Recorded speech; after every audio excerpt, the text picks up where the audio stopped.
1 million freaking copies of Octopath Traveler have sold so far, which is insane when you think about the fact that the Switch has sold 20 million units. So that's 1 in every 20 Switch owners going out and buying this game. And that just makes me so freaking happy and so proud, because it's not a first-party Nintendo game. It's Square Enix. It's a third-party Nintendo game getting that support, which tells other developers, hey, if you actually spend the time and make an amazing game for the system, we'll buy it. With Square Enix even having to apologize for underestimating how well it was gonna sell and not printing enough and having enough on the shelves initially. After the travesty that was the Wii U, it's been hard getting developers other than Ubisoft to support Nintendo systems. So seeing someone else come along, make an exclusive, and have it do really well, it just makes me oh so proud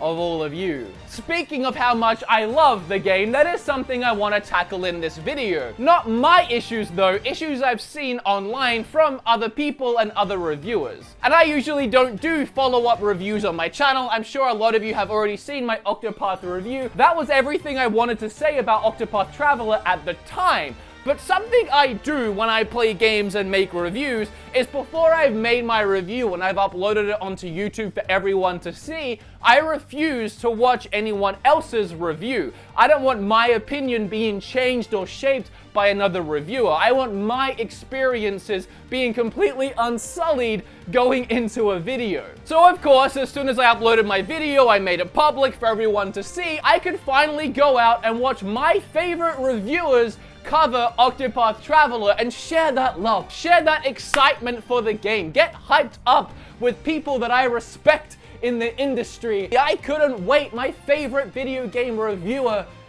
Donkey. And goddamn, are these the most generic, uninteresting characters you can whip up? Turned out that he didn't like the game all that much, and that's fine because everyone experiences video games in different ways. Everyone loves and likes different things, that's obvious. But that was honestly the first time I saw someone crap on the game and say that it was bad. But suddenly it seemed like the floodgates had opened and all of the issues he had, a lot of other people were having. And there were a lot of issues that I actually talked about in my video, but then I cut it for time. I've been talking for an hour. It's coming up on an hour that I'm gonna have to cut down to 15 minutes. And believe me, I could have talked about more. I want to talk about more. And a lot of what I cut out ended up being a lot of issues that people had, things that I talked about in more detail, and the reason why those things were done that way. For those that maybe haven't bought it yet and they're on the fence because they've seen these negative reviews and they're not sure how they feel about it still, I want to cover the things I didn't get to cover before and talk about whether or not I feel like they are an issue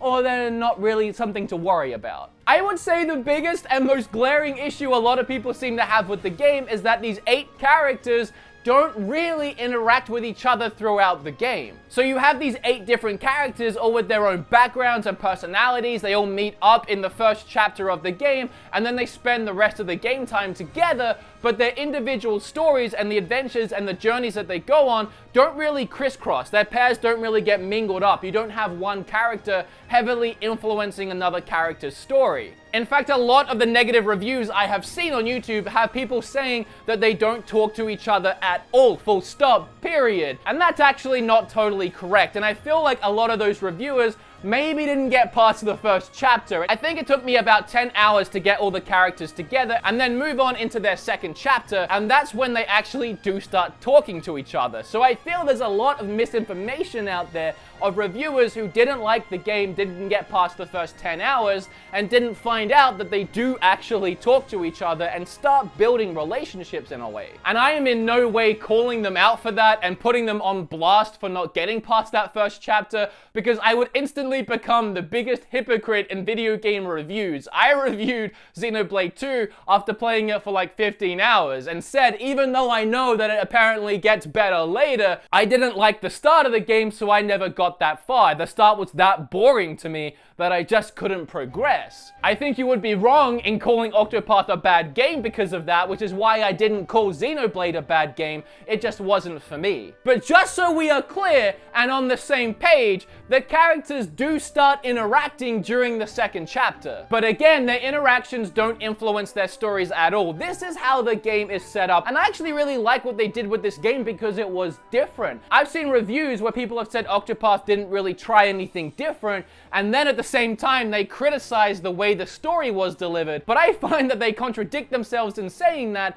because the way the story and the premise of the game is set up hasn't really been done before. Throughout the start of the game, you find these 8 different characters and you learn about their backgrounds. And then each one of these characters essentially has their own RPG within this game, has their own story told through 4 chapters. And it's their story, it's their tale, it's individual to them, and it's not influenced by the other characters, and that's the point. These other characters are essentially along for the ride, lending a hand, because they all have their own stories that involve them traveling throughout this land. And that really is the focus, on 8 individual stories being told at the same time. And a lot of these stories, it wouldn't make sense to have 7 other people with you at that moment. For example, Therion's whole story is that he's a thief, and for pretty much all of the game, he's sneaking into places to steal things. I don't know about you, but if I was a thief trying to be all stealthy like, I wouldn't want 7 other characters creeping in the window behind me when I break into a mansion. I'd probably want to go solo. And that's what the story tries to do. It tries to make you feel like this is just Therion going on his adventure, breaking into this mansion,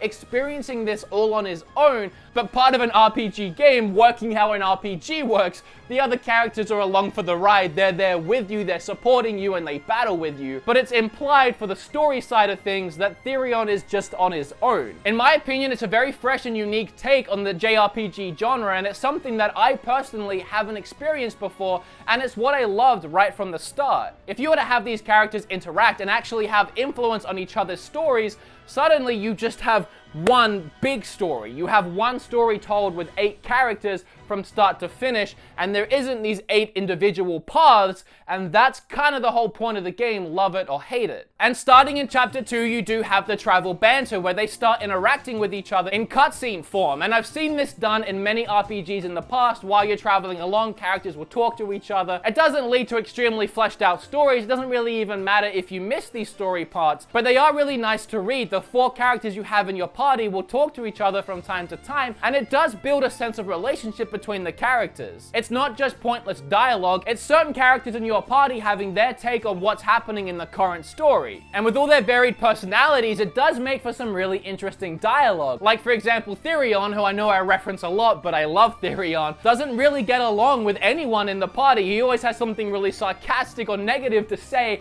to everyone and what they're doing, but for some reason he seems to have taken a shine to Allyn, which I find kind of adorable because Allyn's sort of a sweetheart character, so Therion taking a liking to him is kind of showing a soft side to Therion. And I do really like the way they present these cutscenes. I think it would be weird if these characters were just walking around a dungeon, one of them turned and started talking straight face to the other one. I think that would look kind of plain, boring, and like they didn't try. They actually present it in a way that makes you pay attention, and I like that. Speaking of walking around, I've seen people criticize the random encounters in the game. I don't really even know where to start with that. Obviously, this game is retro inspired, so it's gonna have random encounters, but the way the game looks, the way the game's presented, and the paths that you walk on, I would really hate for them to have put the sprites in the world, because the way the game is set up, it's not like you have these huge open areas. There's only a couple places that really feel expansive. Most of it is paths, pretty narrow paths at that. So if you had creatures all over the place walking around getting in your way, I could see that getting frustrating, especially if you don't feel like being in that battle right now, but there's a freaking Snorlax right in the way and you have no choice but to hit it. I've seen people referring to this game as a grind fest. It's very grindy, meaning you're constantly having to battle and battle and battle to level yourself up so you can actually progress through the game. I don't know if I'm just really good at the game, which I'm typically not with JRPGs, so I'm not trying to brag, or maybe the party that I formed between my 4 characters is an OP party and just the best one you can have. But I have done next to no grinding in this game, and I'm coming up on the 4th set of chapters. When I hit the 2nd chapter, the first boss battle seemed to be a huge spike in difficulty. I went to an area that was a couple levels above where I was at. I spent tops 15-20 minutes there, got my 2 or 3 levels, went back and beat the boss really easily. And from there, everything has scaled really well for me, and honestly, I have not grinded at all since then, and the game is pretty easy. I haven't lost to a boss battle since that one that I had to grind for. If anything, around the end of that chapter, it was getting a little too easy, but fortunately, there was another pretty sizable spike in difficulty heading into chapter 3, which leveled it out pretty well for me and made the start of that chapter challenging, and then it started getting easier again. But my point is, for me anyway, it feels really balanced, and I would not call this a grindy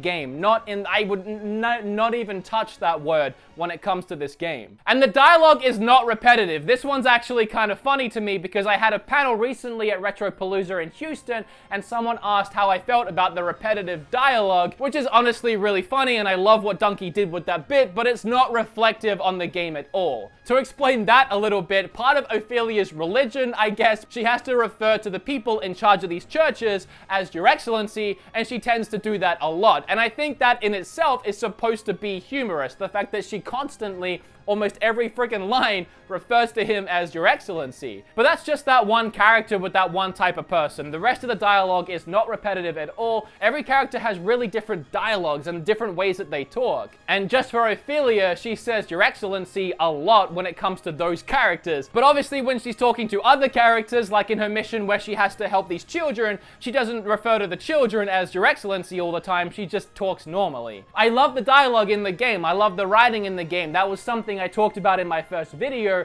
and I don't want that going underappreciated or underrated because the dialogue and the writing is fantastic. And yes, I'm well aware and prepared for the fact that one of the top comments on this video is already Your Excellency. That's unavoidable at this point. One thing I briefly touched on in that first video but didn't want to dive into too much detail is the traits and the jobs. As you progress through the game, you'll find these locations that will give you the ability to give characters another job, a secondary job. And moving into the last half of the game, when you start leveling up a second job for these characters, the gameplay mechanics start to feel really fresh again because suddenly you have essentially 2 characters in one for all 4 of your characters. Also, I made Cyrus the dancer, and that's amazing if nothing else for his skimpy little outfit and when he says this.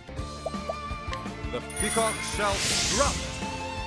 But once you start having all those secondary jobs in place, and you have these big boss battles or even these random encounters with 5 different enemies, suddenly these battles get even more complex and even more in-depth, and they make those initial battles with 1 or 2 characters look very, very boring in comparison. Oh, I'm glad I got all that off my chest. I kind of wish I'd watched reviews before I made my video, so I could have integrated it all into one, but I appreciate you guys watching this video as well. If you didn't watch my first Octopath Traveler review, which is more of a actual review, you can click on tap right here. Remember to subscribe if you haven't already, because I'd really appreciate it. It's really hot in here right now, and I think I have pit stains, so that really sucks, and I'll see you guys in the next video. Sorry it's been a while, I might explain that soon.